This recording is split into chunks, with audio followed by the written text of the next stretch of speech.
Labdien! Šodien es jums izstāstīšu, kā vienā plaknē uzzīmēt 3 grafikus uzreiz.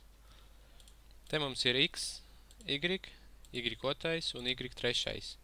Viss saistītās šo te X pirmo. Lai vienā plaknē uzzīmēt visus 3 kopā, mums jāizvēlās visa tabula līdz pašam galam un ievieto vienu no scatter funkcijām. Tāds arī izskatās. Uzmanīgi, ka te jābūt tikai vienam x-am un vairākām funkcijām uzreiz sekojošās tabulās. Te mēs risināsim polinomu sistēmu matrica veidā. Te ir mūsu polinoma sistēma, tā ir 4. pakāpe, un tie ir B elementi bez nezināmā reizinājuma. Pirms mums jāatrod inverso matricu šai.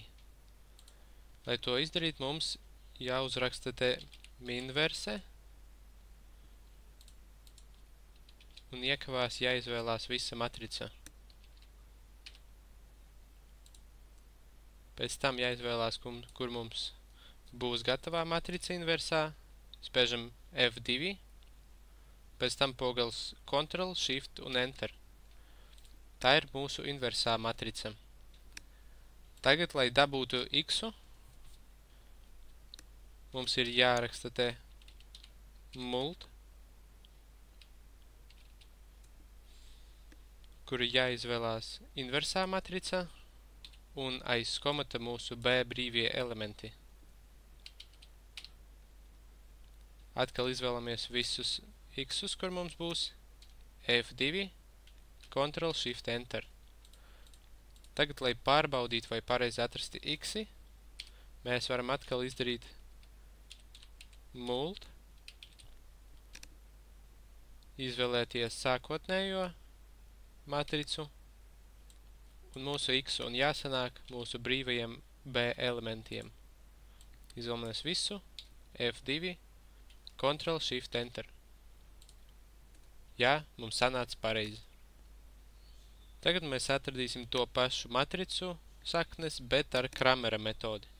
Lai to izdarītu, mums ir jānokopē oriģinālā matrica vēl 4 reizes. Un ir jāizvieto katra kolonna ar mūsu brīvajiem elementiem. Vispirms 1, pēc tam 2, 3 un 4. Tad mums ir jāatrod determinantu ar komandu mdterm. Vispirms mūsu oriģinālai matricai, pēc tam pārējiem.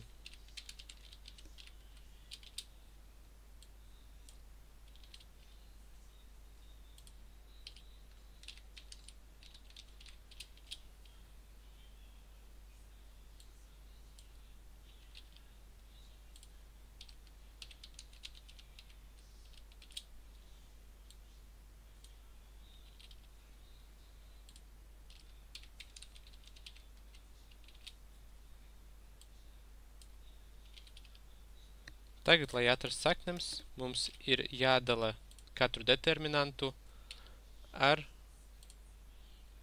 pirmo oriģinālo. Lai to ātrāk izdarītu, var uzrakstīt tā. Lai skaņot to automātiski, bet kustot to nemainās mūsu oriģinālā koordināta.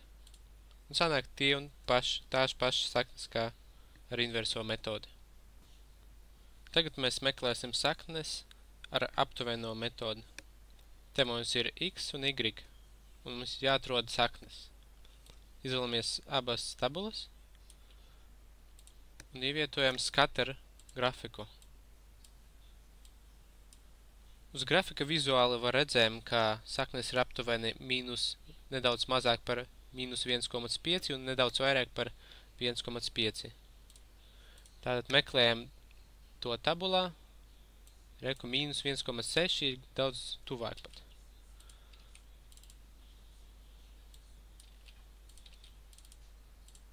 Un te izmantosim goal seeker. Tas atrodās data, what if, goal seek.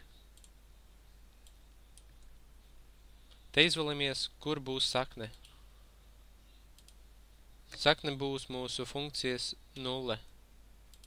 Un mainot funkciju. Viņš rada te ne 0, bet kaut kādu ciparu, bet mēs redzam, ka tas ir ļoti maz -6. Tas ir 4,49 -6. Tas būs gandrīz vistuvākais rezultāts, ko mēs varam dabūt. Tagad to pašu data, what if, goal seek, 0, mainot šo te. Tās ir mūsu divas saknes.